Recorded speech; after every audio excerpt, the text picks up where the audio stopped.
Hello you lovely lot, welcome to a new video. This is going to be the first in a series where I show you the process of illustrations of my D&D characters while I tell you all about them. And I mentioned this as an idea a while back and some people said that they would be really interested to see that, so thank you for enabling me because I'm really looking forward to doing this series. So first off, I'm going to be talking about Vespertine. So this is an illustration that I made for a zine called the Tiefling Anthology. This was a project that was organised on Twitter. I will put a link in the description. Sometimes I forget to put links, I'm really sorry. I will actually include the links this time. And yeah, this was for the digital part of the zine, so there was a printed part and then there was a digital part which was released for free. So if you're interested in checking that out, you can download the whole digital zine for free and you can see all the other amazing pieces in it. I'm also going to be releasing this one as a print, so right now it's available for pre-order in my store. You can find that in the links below as well, so please do check it out if you're interested. And now that I've got my little sales pitch out of the way, I can tell you all about my Tiefling Wizard. So Vespertine is a character that I play in a campaign called Vana Mundi. This is a campaign that's been running for just over 6 months. We just passed the 6-month milestone a couple of sessions back and that was really exciting. And this is a campaign run by Talbot. I will put a link in the description again to Tal's social media. They're an absolutely incredible DM, and yeah, the storytelling aspect of this campaign is just incredible and we have been so engrossed in this story. It's phenomenal. So I was really intrigued by the concept of this campaign because I hadn't really heard of any where you start with no memories. And I didn't know how it would play out, or how do I develop a character when I don't know where they came from or what their goals are or anything like that. So I was kind of nervous about the idea of joining in, not because of the players or the DM or anything, but just because I was worried that I wouldn't be able to do the character justice, or I wouldn't be able to play it correctly and would mess it up, which is like my general fear with everything, is I'm just going to come in and mess everything up. But yeah, I'm so glad that I asked if I could join because the whole concept has worked out so well, it's so fascinating, and I knew immediately that I wanted to play this character I'd had in the back of my mind for a while. And basically when I first got into D&D, I was gonna make my first character a Tiefling rogue or something like that, and it just so happened the first campaign I joined there was already a Tiefling rogue, and so I went the other direction completely and went for an elf barbarian, which you would know as my horrible son Taran. Taran is kind of in limbo at the moment. There's a weird situation going on with him because he's going to be an NPC in my campaign, which I'm currently writing, and he's going to be one of my own homebrew races. But also, if I play him again, he's going to be an Eladrin, because obviously I can't drag one of my homebrew races into someone else's campaign. So what I'm going to be doing is figuring out some of that other stuff at a later date. But yeah, Taran's kind of in limbo at the moment, he's having a little holiday. So I then put the idea of playing a tiefling on the back burner. I knew it was something I was going to do because I just love tieflings. I mean, who doesn't love tieflings? They have so many variations in their designs and just, you can have so much fun with them. I'm really fascinated by all the variations in tieflings. And so yeah, I put this character on the back burner. He had a temporary name which was Ash, and it's really weird by coincidence that that was the name I was thinking of, because a very strong theme in Vana Mundi is Ash, and in the end I decided to change that and go for Vespertine, just because I was actually researching words for something else entirely and I saw the word Vespertine come up and it meant relating to the dusk. And I just thought that was quite fitting, especially considering the skin tone that I was thinking of for him. So for a bit I couldn't decide if I wanted to go for a blue or a purple tiefling, and then I settled on this kind of muted lilac colour in the middle, which then ended up working perfectly with a name that relates to the dusk or the twilight.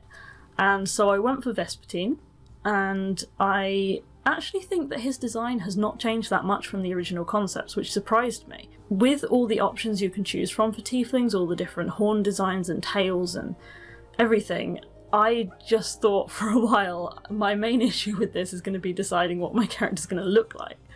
And then in the end I drew a really quick sketch of him, and the next one after that didn't look that different. His horns were just slightly different. I kind of knew early on I wanted him to have 4 horns. At first I wasn't sure if you could have a tiefling with 4 horns, but then I realised that was okay, and I just went for it because I couldn't decide between like gazelle-style horns or ram-style horns. And again, weird coincidence, the other tiefling in our campaign also has 4 horns, so it's a miracle we haven't got tangled up yet. And then I decided to go for a big fluffy tail just because I can, and I wanted him to have hooves because I really like the kind of inhuman aspect of tieflings. I like them to be as removed from humans as they can to show that demonic nature. Just as a personal standpoint, I think it's fun to push that element, and I wanted him to have more of a goat-like appearance, so he's got the goat-like horns and the little hooves. Then the big fluffy tail, I don't even know where that came from or what that relates to. Initially I wanted him to have gold eyes, but then I changed those to red as well, and I put the gold accents into his outfit. And then overall I was really pleased with the end result and really happy with how quickly his design came together. So yeah, that was really nice, because my main decision with Vespertine was what's he going to look like, considering that I didn't have a backstory as such to come up with. So basically, with Varnamundi, we all woke up in a place called the Sea Cave with no memories beyond our own names, or at least what we think our names are. And as we go through the adventure, we are given snippets of memory in dreams, and sometimes we might get a sense of deja vu about something we've seen if we do particularly well on an intelligence check, or a history check, or arcana, or whatever applies at the time. And then from there, if we want, we can then decide what to make of that new piece of information. So we might feel that there's something that's familiar to us and then go, oh okay, this item is familiar to me maybe because my character had one as a child, or they witnessed this in their past, or whatever it might be. We've had some really emotional experiences, like we've had people getting emotional over the memories that their characters have relived and the realization of what their characters have been through in their past. And it's just, I love being involved in a group of people who are so invested, and I love that about all of my campaigns that I've played in. Everyone has been so invested in their characters, and it's just really lovely to put your heart and soul into a character and to develop them alongside other people's characters and see them grow together, and possibly see what conflict occurs when they discover the truth about each other's pasts, which is a possible thing with Varnamundi because nobody knows where everyone else came from. They don't know their story, what they're there for, what they've done in their past. As well as figuring out about ourselves, we're figuring out about the world itself. So there are many hints and clues we've come across. There's a recurring theme of goldfish. We've been told that the gods have died. We've also discovered that there is poisonous black water. There's a sickness called the Ashen Sickness, which is killing people. And interestingly, a person that appeared in one of Vespertine's dreams seemed to have symptoms of the Ashen Sickness. So now Vespertine doesn't know, as well as not knowing who that person is, he doesn't know if he's even still alive. We've also had instances where one of our characters has had a dream where she noticed that the sky was different in the world she was dreaming about than the world we're in now, which makes us wonder if we've even ended up in a different world to where we came from, whether we all came from the same world, different ones. What is happening here, whether there's some giant conspiracy, whether we're all in like the Truman Show or something. Yeah, it's really, really fascinating. I'm so involved in this story and I love it. So anyway, on to Vespertine himself. Vespertine is a tiefling-shaped bundle of negative emotions, basically. There's a lot of fear. He's absolutely petrified of everything, and the amnesia just adds another level to that. Like, he doesn't know why he's scared of things, he just knows that he is. And yeah, everything is panic. And Vespertine actually has an ability he just recently learnt about where he can have a panic attack and pass it on to an opponent. And that's kind of empowering both as player and as character. I really like that. So yeah, he's recently discovered through a memory that he can do that. So he can kind of turn what might be perceived as a weakness into a strength in combat. He has a tendency towards pyromania. I tend to default to the firebolt cantrip a lot, and this has become a trend in Vespertine's character arc, and he has ended up accidentally setting fire to a whole row of hedges. Then he also had a dream which involved him flinging firebolts at a wall in a library, and he doesn't remember why he was angry in that dream, and it kind of scares him. And again, we had a repeat of that when a creature called the doppelganglerfish, which was a homebrew monster created by the DM, which would make itself into a copy of someone that the person knows and then try to trick them. So this creature turned into a copy of the man in Vespertine's dreams and tried to trick him. And I rolled a fluke nat 20 for intimidation, and Vespertine just told it to stop lying to him and flung a fireball at it, and that was a really good roleplay moment. I really enjoyed that. And so that's kind of become a thing that Vespertine really likes, using fire, which works with his bloodline as an infernal tiefling, and also he is an evocation wizard, so his powers are elemental based as well. So it all kind of works together, and that's another thing I love about D&D, is that quite often you might kind of stress about things at the start of the campaign and think, oh, does this work with my character? What about this detail? What about that? And in the end, quite often it all ends up coming together naturally anyway, and you don't need to worry about it so much. So yeah, that's a part that I'm really enjoying, is his slight leaning towards pyromania, and also that slight hint of a temper which has been making itself known every now and then. I really like that switch between terrified, panicked Vespertine and this sudden, almost calm and collected and much colder side to him, and that's a really interesting contrast, so that's a lot of fun.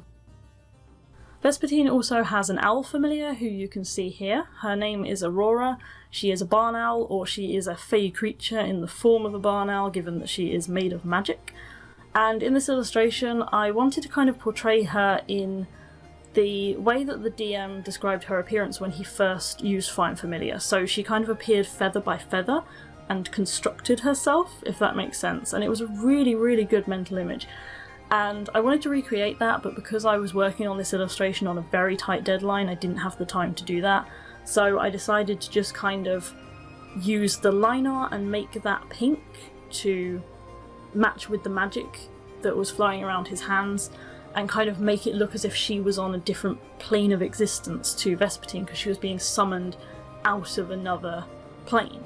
So I wanted it to look like she was there but not quite there, if that makes sense, and then I decided to match that to the pink in his eyes to show that they're connected. And I picked Aurora's name because it's Latin for dawn, and the Vesper part of Vespertine's name is Latin for dusk. So yeah, I'm happy with that name, and Aurora is like Vespertine's emotional support owl. He really relies on her to keep him calm, and again by fluke, I had a moment in a recent game where Vespertine dismissed Aurora to the whatever dimension that she comes from because she was unhappy. They were in a very hot dungeon and she didn't like it, so he dismissed her. And then straight away in combat he rolled horribly for his attack roll, and it was kind of as if the loss of Aurora had really put him off balance, and I really like when rolls reflect narrative by weird coincidence, and it was so good. In terms of voice, I didn't start out giving Vespertine an accent because I wasn't at the point where I felt comfortable doing accents, and you don't have to do accents for your characters. I know a lot of people don't, but for me personally it helps me to get into character. And I never thought I'd say that because I was always the kid who cried in drama class at school because I was so scared and I just didn't want to go up in front of the class and act. Vespertine kind of talks like everything has a little bit of a kind of hesitation before it starts. It just takes a little while to get going. It's a little bit of an Eastern European accent, but I'm not really sure. It's just a little bit muted, a little bit monotone and quite quiet, and not really sure he wants to commit to anything that he's saying, so it's kind of like that. And yeah, his hesitation is born from a lot of different things, and his voice has kind of grown from that. I'm really enjoying playing Vespertine, and I am absolutely loving being a part of this campaign.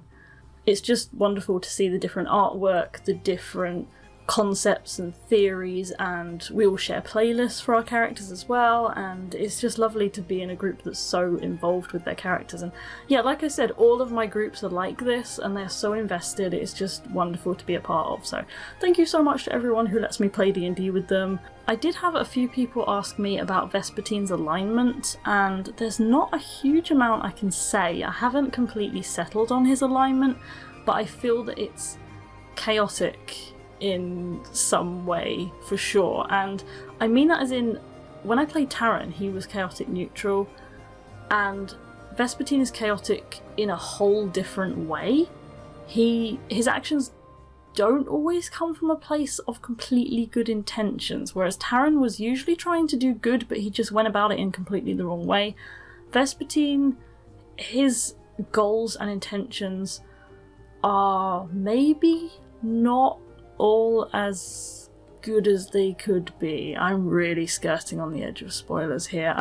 Like I've said, I have no concrete ideas for what Vespertine really was in his past life, as it were, and I may be completely wrong, but this is my own perception of what he is and what his experiences have built him into. I may be going completely off the actual intention of our DM, so I apologise. But yes, that's the perception I've got so far of my own character, is that he's not all light and rainbows and joy. He's not always the little scared tiefling that he seems to be. Oh, that's another thing, is that Vespertine is actually 28, which a lot of people read him as younger, and that was kind of intentional. And basically Belle, our warlock, is also in her late 20s, I think she's 29, and she's the mum friend of the group, so she kind of herds everyone around, she leads the conversation, she's got a lot of charisma, and Vespertine hangs at the back and doesn't communicate and is frightened of everything. And basically you've got wine mum friend, and then you've got I'm baby. And that's the two ends of the spectrum with people in their late 20s, I think. As someone who's just turned 28 and is on the I'm baby end. So yeah, it was intentional that you would probably read him to be younger because he is so uncertain of his own actions all the time.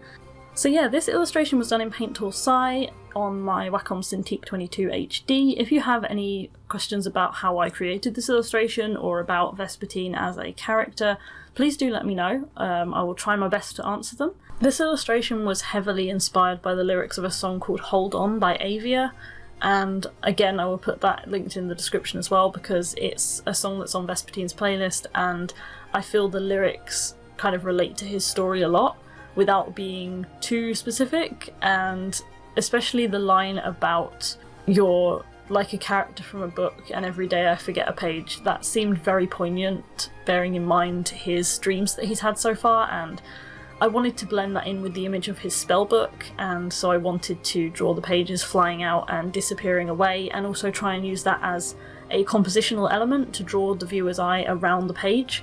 And I'm really happy with the end result of the composition in this actually, so I think that worked pretty well. And the owl on the paper at the front is actually a drawing that I did for my grandma because she really likes owls. And so I originally was trying to draw a different style owl and it didn't work out, so I just used a pre-existing illustration that I had.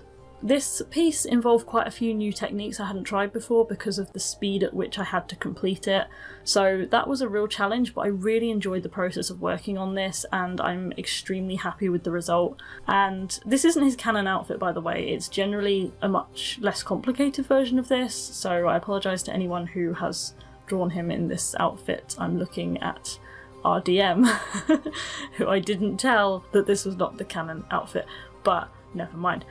So yeah, this is just a fancier version of his outfit, and again there's some things I'm not going to say. The background was heavily referenced, as you can see from my pictures that are grabbed from Pinterest. I've got a Pinterest board, again I will link that as well. I've got Pinterest boards for most of my characters and you can find my references on there and the sources that they go back to, hopefully, because you know what Pinterest is like. I really hope you like the end result. Like I've said, the print will be available soon. It's up for pre-order in my store, so if you'd like to make sure you grab one, please go and check it out. Please let me know if you have any comments or feedback, and I really appreciate you stopping by to watch this video.